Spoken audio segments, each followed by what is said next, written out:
So let's start with what Anthony has written. He said the big new Microsoft conference. So who wants to take that? How about Ray? Sure. So MIX is a new thing for us here at Microsoft. It's a conference that's focused almost entirely around the web and web-based technologies. So a lot of you out in Channel 9 land are probably familiar with the shows we do like Tech Ed and PDC and so forth, where we talk about the Microsoft platform and all the great software people are writing using it today. MIX is focused on the intersection between the Microsoft platform and the web, specifically how Microsoft technologies can be of use to people who deploy large websites, people like Amazon and Yahoo and eBay and so forth, and how they can use the various technologies that Microsoft is rolling out to take their user experience to a new level, to lower their development costs, to just generally improve their web offering all the way around the board. So you said that this conference is going to be different from a traditional Microsoft conference like a Tech Ed or a PDC? Yeah. How? Well, first of all, of course, when it comes to conferences like the PDC and Tech Ed, the folks who tend to come to those conferences are the Microsoft faithful, if you will. These are people who have bet their businesses on Microsoft, who their entire business and most of what they do on a day-to-day basis revolves entirely around Microsoft technology. When it comes to these websites, while it's true that Microsoft has a lot to offer them and there's a lot that we can do, it's obviously not the case that the entirety of what they do revolves around Microsoft and what Microsoft does. So in this market, we're sort of one of many sort of technology vendors, or we're part of an overall picture that a large website sort of composes among a bunch of different technologies. What that means is that we need to put together a conference that's a lot more inclusive. We need to bring partnering and sometimes even competing technologies on stage where it's relevant to talk about how those things can work together with our things, or help people make sort of the trade-offs they have to make between our technologies and others. We have to talk about the technologies in a different way. So for instance, at the PDC or at Tech Ed, the conversation is almost entirely about low-level APIs and technology and that sort of thing. On the web, we really have to broaden that focus, so we need to talk about those things, but we also need to talk about the implications for designers, for instance, for business professionals. We need to change things up all over the board. What are the foundation technologies that are going to be discussed here? Is it Sure. going to be like Internet Explorer? So some of them are Internet Explorer 7, which will be new next year, that we're starting to talk about. Internet Explorer, obviously it's been a long time since we released a new version of Internet Explorer, and we're going to talk about our Windows Media Center, which is all about basically how it's technology that allows you to leverage web-based content and services and move them into the living room. So you can access your web content over television. It also, why is that important? It's important because as the web becomes a more important part of our life and we start to rely on it for more and more things, we start to expect that content and those services to follow us wherever we go. So for instance, in my case, the old pattern that what everybody used to do back in the 80s is, you'd always turn on the local TV news to find out what the weather was going to be tomorrow. I haven't looked at a televised weather broadcast in 5 years. I mean, I can just hit a web page and pull that stuff up. So now that's starting to become so indispensable to me that I expect to be able to get that anywhere. I want to be able to turn on the TV in my living room and pull up that web stuff. I want to pull out my telephone and get it on there and that sort of thing. Isn't this the year of HDTV? We're going to CES tonight, and I'm already hearing from people who are on the show floor that there's HDTV everywhere. Plasma screens, DLP monitors, all that. I mean, HDTV is certainly a hot trend of the moment, and that actually I think leads to another reason why this living room thing is important. Is that the trend in the web, today's HTML experiences are interesting and so forth, and obviously valuable, but where a lot of this is going and where a lot of the major consumer websites, where they see the end game is around sort of the merger between web content and true media content. So you're starting to see people play around now with this idea of using the web as a distribution mechanism, not only for the sort of content you see today, but for television programming, for video. Channel 9, we're putting video on the web here. And, as that transition starts to happen, the living room is just a much more natural place to view video than in the office. Yeah. And so, when we get to the point where the whole process of downloading a video from the web, moving it over to my television set, watching it there like I've been used to watching video for, 40 years here, once that becomes smooth, simple, easy, everybody knows how to do it, there are all kinds of really exciting, business possibilities that open up and so forth. And so that's why we think, this MCE, Windows Media Center Edition, why we think that's, a very important, very interesting technology to these folks. A couple of weeks ago, I was at Reuters headquarters in London, and they have when you walk into their lobby in their headquarters, they have $1 million screen, which is basically an HD monitor, right? And they have a Windows box running that screen, and it goes out and hits all of their RSS XML feeds around the world and builds a beautiful video and text montage of what the news is happening right now. That kind of thing is going to come into our homes, isn't it? Absolutely, and going hand in hand with sort of MCE, we have another technology that we'll be talking about at MIX quite a bit, which is the new Windows Presentation Foundation, which is essentially a graphics layer that's going to be sort of deeply ingrained in Windows as we move forward. Makes it very, very easy to build these multimedia intensive experiences that incorporate 2D graphics, 3D graphics, video, all of that stuff. Make it very easy to really take full advantage of that graphics hardware that's sitting in most PCs and increasingly in things like Xbox, and really build an ideal presentation built around that. So, one of the things that we like to talk about in a story that we'll tell at MIX is that we think that we may be on the verge of the birth of something that we're calling desktop broadcasting, TM, which, basically what we mean there is we think we're on the verge of the sort of revolution around media and video and the way media is composited, the way it's distributed, and the role that it plays.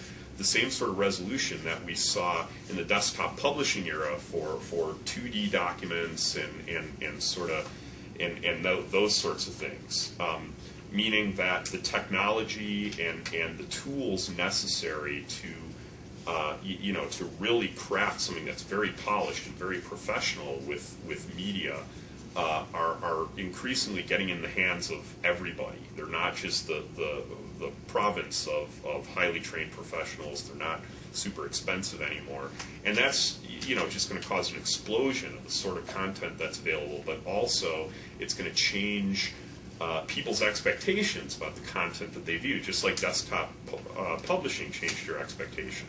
I mean, before desktop publishing, you get these mimeographed little dittos. That's the way that materials would be distributed inside the corporation all the time. And ever since we've had tools like PageMaker out there, I mean, no one would think of handing something like that to anybody anymore. It's just some level of graphic presentation, of graphic design is necessary in anything that's distributed anymore.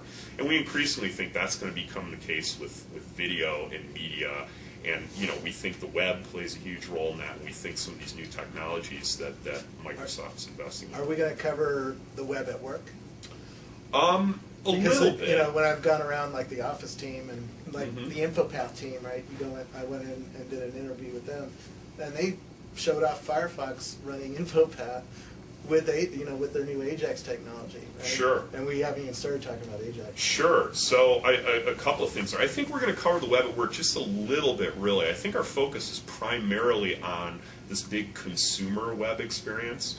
Not that the web at work isn't important and isn't interesting, and we'll certainly be addressing that with our technology, our roadmap and our platform moving forward, and that message will get out in all sorts of ways. What about Office Live? We'll talk about that a little bit. there. Certainly, there'll be some stuff around Office Live, and we think that's relevant to this space. An important point that I want to make, though, about the Firefox stuff that you mentioned earlier is that, I mentioned before that we have to really shift up the way we talk about our technology and even our strategy for this web space. This isn't a space where we dominate end-to-end the platform like we do elsewhere. And part of that shift is recognizing the importance of technologies that run cross-platform, that really broaden the reach of offerings. So, a number of the technologies we'll talk about at MIX, a number of the new web-oriented technologies that Microsoft is investing in, will work cross-platform, will work in platforms like the Firefox browser, for instance. Doesn't Microsoft, maybe you can get in here, doesn't Microsoft want to kill off the web, though? I mean, is this a new kind of Microsoft? Because, we really are trying to get people to build Windows apps, right? I've only been here for about 5 years myself, so I can't really speak to whether this is the new Microsoft or not. But what I can say is that, the web is just inevitable at this point. I mean, everybody knows that. The web is clearly, it's here to stay. It's clearly changed the way the computing experience, is driven, particularly in the consumer market. It's here to stay. It's a generator of tremendous opportunity for Microsoft. We see huge value in the web, and that's why we're investing in this whole horde of technologies aimed at sort of up-leveling the web experience for everybody. Of course, there's always this trade-off between Windows and the web, and wouldn't we rather see somebody write a piece of Windows software? It's kind of a continuum, isn't it? There's experiences that belong in a web browser that will be consumed in certain scenarios, and then those experiences can get better and richer as they integrate more closely directly with the platform, with Windows. Yeah. And you mentioned Windows Vista and Windows Presentation Foundation, which is this new set of developer capabilities for building really rich, immersive, compelling user experiences. The visuals, the animation, the presentation of controls and information and graphics. On your way from a web browser into a full-blown Windows Vista experience, there's actually a lot of ways to connect these different technologies together for richer and better experiences. And I think we'll be talking about all of those at MIX. That's really why it's MIX. It's a combination of different technologies, different tooling, different platform capabilities, a lot of Microsoft technologies, but also how Microsoft technologies work with other cross-platform, cross-browser technologies. Yeah. I've been on my blog. I've been preaching that I like things that use both a web interface and a Windows interface. Outlook is the most common example, or Exchange is the most common example of that. I have Outlook on my desktop or my tablet PC, and it works offline, so if I'm in a plane, I can still answer email, and I can still work with my calendar and all that fun stuff. But if I'm over at my friend's house and I just want to check email real fast, I can use the web interface without having to load Outlook on their machine and all that fun stuff. Oh, is that going to be a message? Or well, over the holiday break, I was playing some video games. I was doing some casual games over the web, and there were certain games that I could play in the browser, and they were pretty fun. But then I was watching a sporting event, one of the bowls, and I saw this ad for this new service called GameTap, which actually allows you to sign up and subscribe to a service that actually downloads the full kind of arcade classic games from the 80s and the early 90s and run those on your PC. And those are experiences that there just isn't a technology to run those in the browser today. So while there's some games that are possible in the browser and they're kind of like a couple minutes here and there throughout the day, maybe you play casually. As you get into richer, more interesting graphics, more interesting gameplay, you sometimes have to go beyond the browser into the desktop itself. And gaming is one example of that. I think productivity applications. You mentioned email. Here at Microsoft with the Exchange Server, we all use OWA, which is Outlook Web Access, so we can check our email in the browser. But throughout the week, most of us are actually using a full client like Outlook because we're doing hundreds, if not thousands, of emails a week. And it'd be really hard to do that in a browser application. It just doesn't have the throughput and productivity. Yeah, so why is Microsoft doing MIX now? Is it Microsoft's response to Web 2.0? I mean, what is it that's, why is it time right now for this?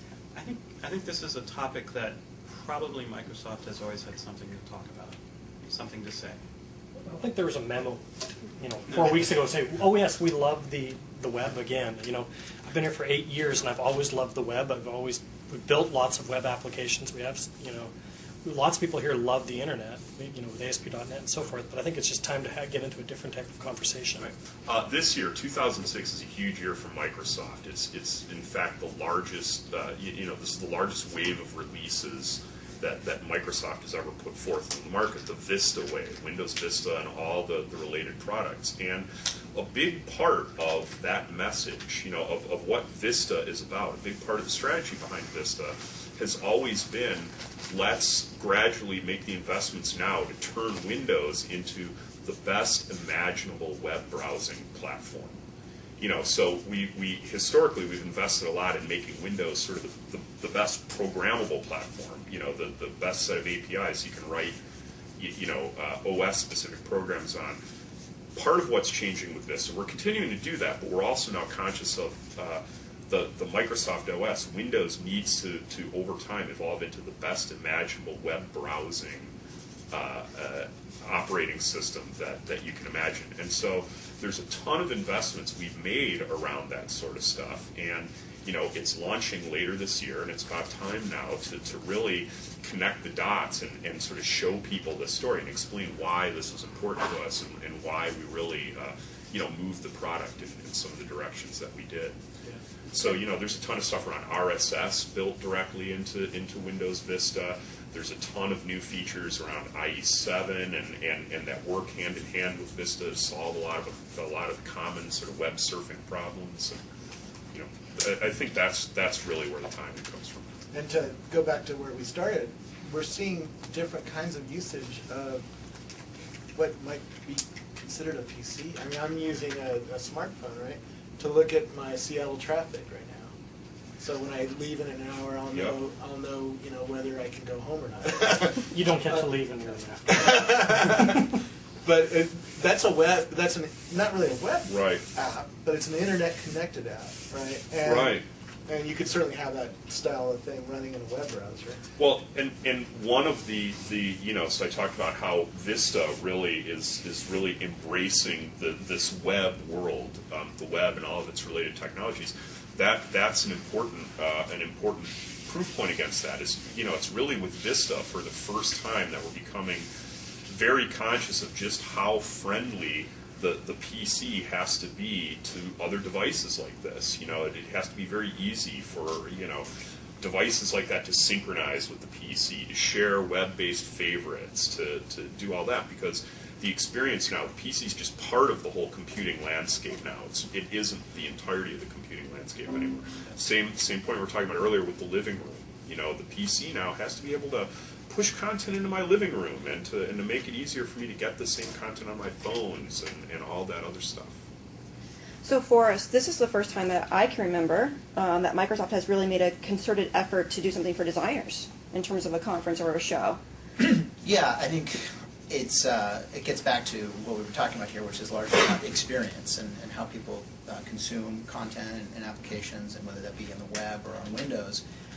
It turns out, as we've gone off and looked at some of the best applications out there, the best experiences out there, that there's this thing called the designer. That's a big part of the process. Designers are really critical in looking at how to present information, how to present applications in the most usable and productive way so that people have the best possible experiences. And that's not just the visual representation of the UI itself, but the overall entire experience from end to end of using the application for a given task.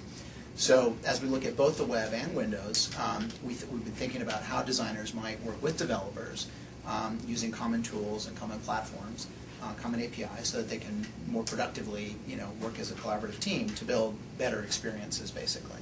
So that's what Microsoft Expression is a family of tools that will work with Visual Studio and some of our other developer-focused tools for both the web and Windows to create richer, more compelling experiences. And are there going to be some cool bits available? Yeah, we're planning, as developers are familiar with, designers are not so familiar with the notion of community technology previews. Microsoft likes to give out often and frequent bits with varying degrees of quality as a way to get early customer feedback and suggestions for improvements to the product line. So we currently have one of the products in ZTP mode, which is the graphic design tool. But we will have, by the time of the show, bits that we'll be able to give out to show attendees of all three products. And we'll also be showing some really interesting content that'll be available as kind of scenarios of how people use the tools together with developers working with Visual Studio to build some really kick butt experiences, really interesting, compelling experiences. So the next time that Anthony comes back, he's going to be using the expression tools? That might be interesting. I think he's pretty good with pen and paper. So, to that point, the development process is really changing, isn't it? I mean, we did a video with the Sparkle team, and we had a developer sitting with a designer, and they both admitted that Sparkle, what do you call it now? Visual Studio. Expression Interactive. It's hard to keep up with all the new names at Microsoft and all the new technology. But they both said that the way that they're developing applications now is dramatically different than the way it was in VB1 or even the C++ days. Yeah, I think there's a lot of transformation happening right now. And, part of it is the platform and the way that Windows works and the way that the web works. And part of it is the tooling and how a team can build, collaboratively build an experience. And there's just so much power in the platform to do richer and more compelling experiences. And I think what's in some ways lagged has been the tooling. So today, building kind of interactive experiences on the web using technologies like HX-style programming has been very challenging, very technically challenging for a team. Not just from the design side, but the development side. So I think with technologies like ASP.NET Atlas and things we're doing with Windows Presentation Foundation and WinFX, and then the tooling around that, we're going to make really lower the bar in terms of how complex it is for a team, and really bring the designers and the developers together in the process. Yeah. Is Mix going to be for implementers or strategists or executives? One of the interesting things about the web, I think, is one of the sort of interesting characteristics that defines it, that makes it different from sort of the traditional Microsoft development environment, is that the boundaries between who's an implementer and who's a strategist and who's a marketing guy and all that are just so blurry compared to what we're used to dealing with. So things happen very, very fast on the web. The teams are much smaller than they tend to be writing big commercial software, the sort that we cater to. People wear lots of different hats.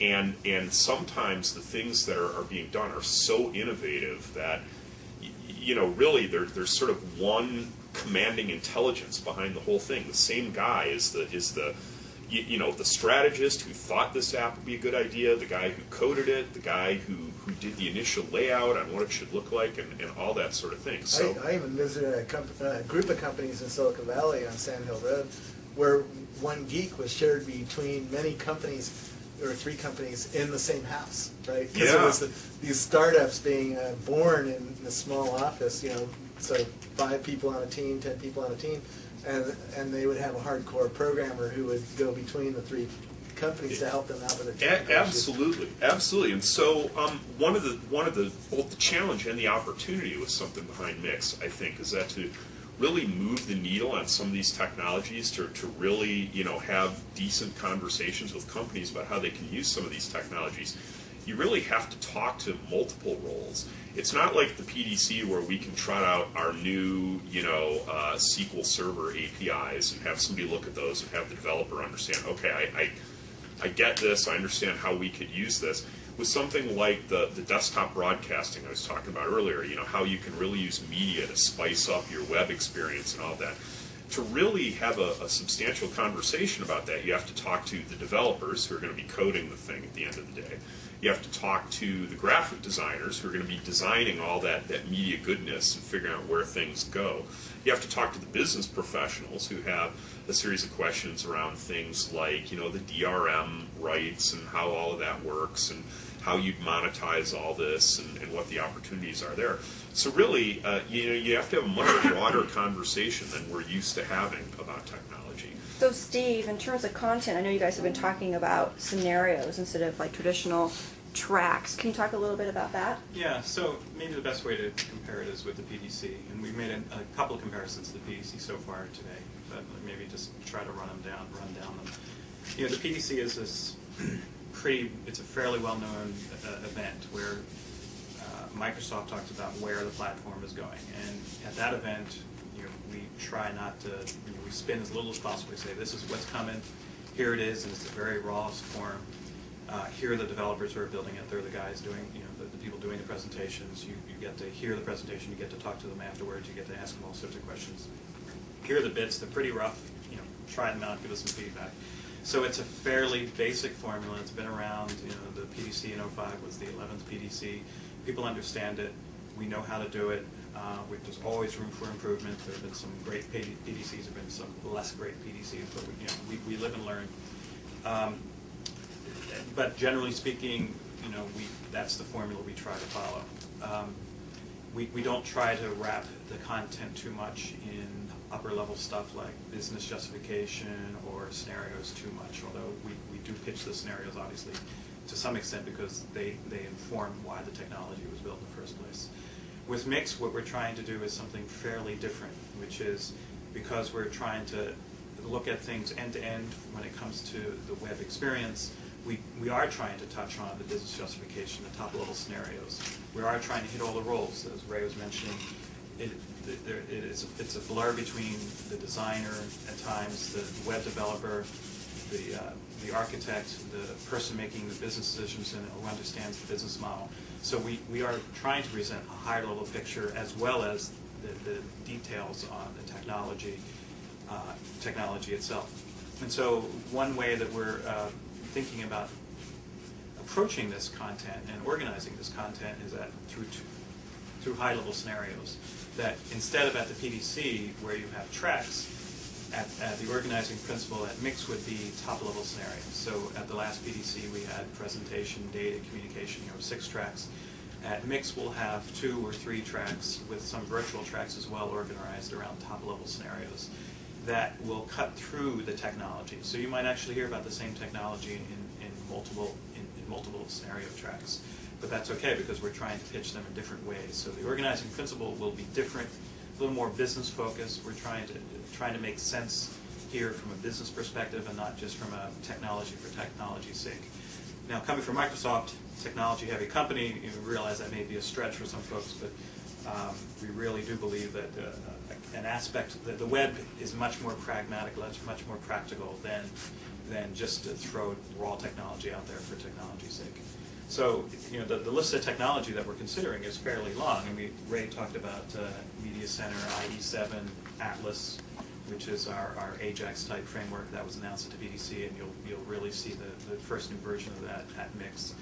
A whole bunch of other technologies as well. InfraCard, an identity security web services-based infrastructure. What are some of the other technologies we'll be hearing about? Obviously, the tools that Forrest mentioned. Right. Office 12. Office 12. And, people don't realize that this often takes a little bit of explaining, but Office 12 is actually very, very interesting to large website operators. The Office 12 is very extensible, and there are a number of sort of these canonical things that you do on the web that actually, if you think about it, makes a ton of sense to be able to do inside of Office. So imagine, for instance, writing your blog posts entirely inside of Word and then just selecting something from the Word file menu to say, pop this up to the blog right from here, or opening up a PowerPoint presentation and connecting up to Flickr and pulling photos right out of your Flickr database inside of eBay Power Seller, eBay Power Seller and Excel, that sort of thing. So there's Office 12. Inside of Windows Vista, now we have something we call the Windows sidebar, which is essentially technology that allows you to take your web-based content or services and really plug it right into the Windows desktop, which there's all sorts of exciting things that stem from there. Gadgets. Jeff is the gadget guy behind you. Jennifer is shooting. We'll be Jennifer's Live.com gadgets, Vista gadgets for the sidebar. And we have dozens. The community's creating 120 some gadgets since we launched the Live.com. Microsoft gadgets. So visit MicrosoftGadgets.com today. Right.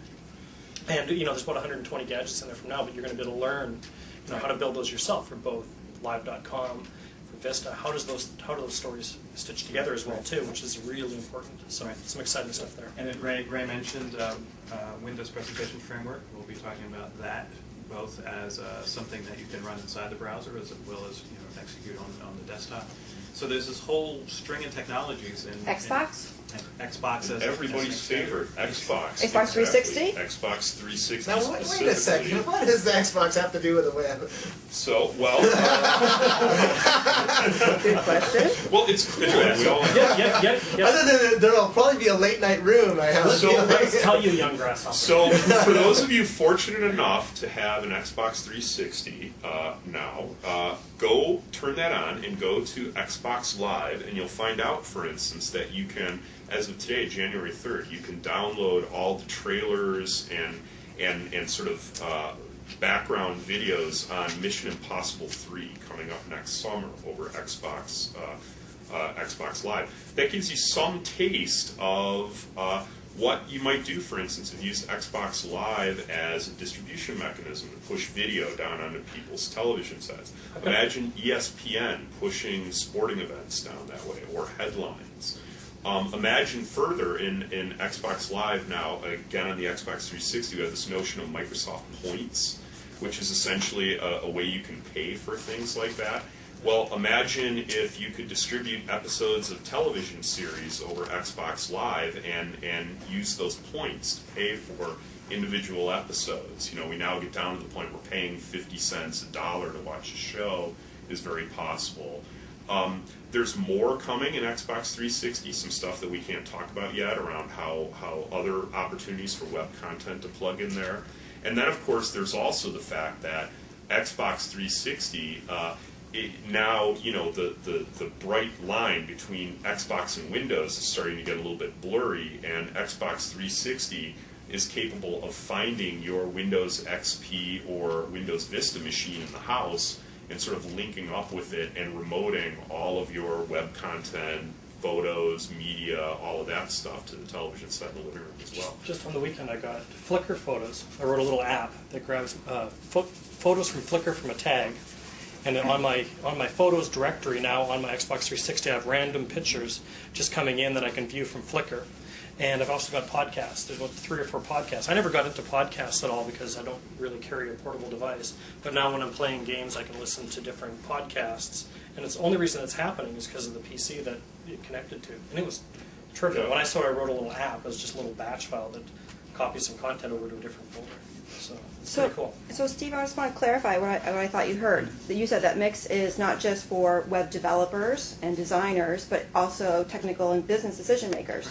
Right. There's going to be content for all of those roles. We will have. I mentioned we're going to have virtual tracks. We're going to have virtual tracks for those roles in particular. So we'll have a designer virtual track, a BDM, a business decision maker, technical decision maker type virtual track, and then obviously a track for developers as well throughout these two or more scenarios.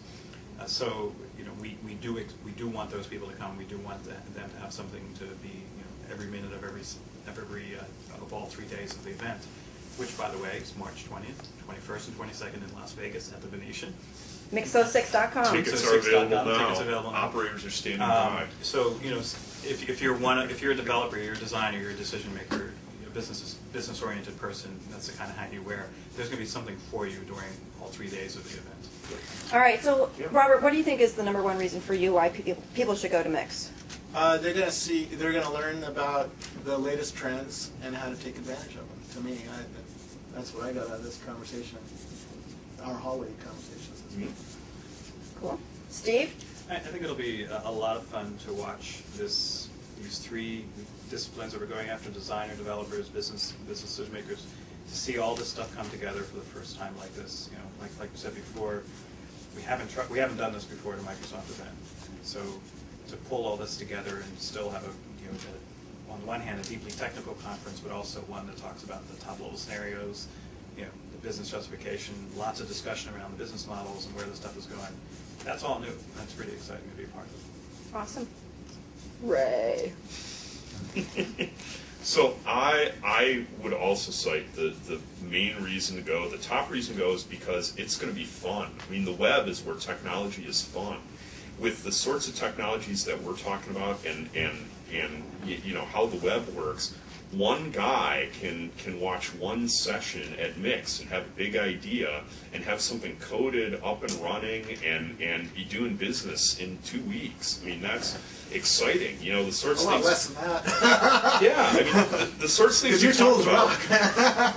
rock. The stuff we talk about at the PDC, you know, some of the big ideas to really do something with it. It's like, okay, well, I'll go back and talk to my bureaucracy, and we'll turn the whole development team around, and we'll get people working on this stuff. And then in the next ship cycle, you know, 2 years from now, maybe we'll implement some of these features to the web. It's wild and woolly. It's fast. It's fun. Things happen, and you know, a show really, or a conference that's just all focused on that idea. I just think it's a blast. I think people are gonna have a great time there. Cool. Mr. Key. Wait. The shoes. Look at that. You're obviously truly a designer. Your cred in the space. I have a newfound love for shoes, I must admit. I think, you know, I've been to traditional design conferences for many years. I used to work in computer graphics and the broadcast television space. And one of the things I found about these kind of shows is, you know, if you were kind of a newbie or someone that really wasn't a professional, you might show up and learn some stuff. But there wasn't enough meat at some of these events to really make it exciting. I think with Mix, what we have here is something where a designer can really sink their teeth into something. This is going to be a 2.5-day show where they can have a lot to take in. There's a lot of really exciting stuff here, and it's really a chance to take the time to really take it all in and really understand what's going on, because there's a lot happening. There'll be, I think, a lot of inspiration that comes out of the show for designers. Cool. And Jeff, what's the number one reason? Number one reason, it's Vegas. Vegas, baby, Vegas! You know, when I go to a conference, it's not always about the sessions. They're important. But it's connecting with the people in between the two. I can't imagine all the fun stories that are going to happen by doing that in Vegas. There's so many places to go. You know, there's the cheap roast beef, the ham, the shows, Elvis impersonators, you know. And I think that it's just, you know, imagining having a great conference at a great venue in Vegas and just pulling it together with all the people that are going to be there. March 20th, 21st, 22nd, that's Monday, Tuesday, Wednesday. Be there, go to MIX06.com.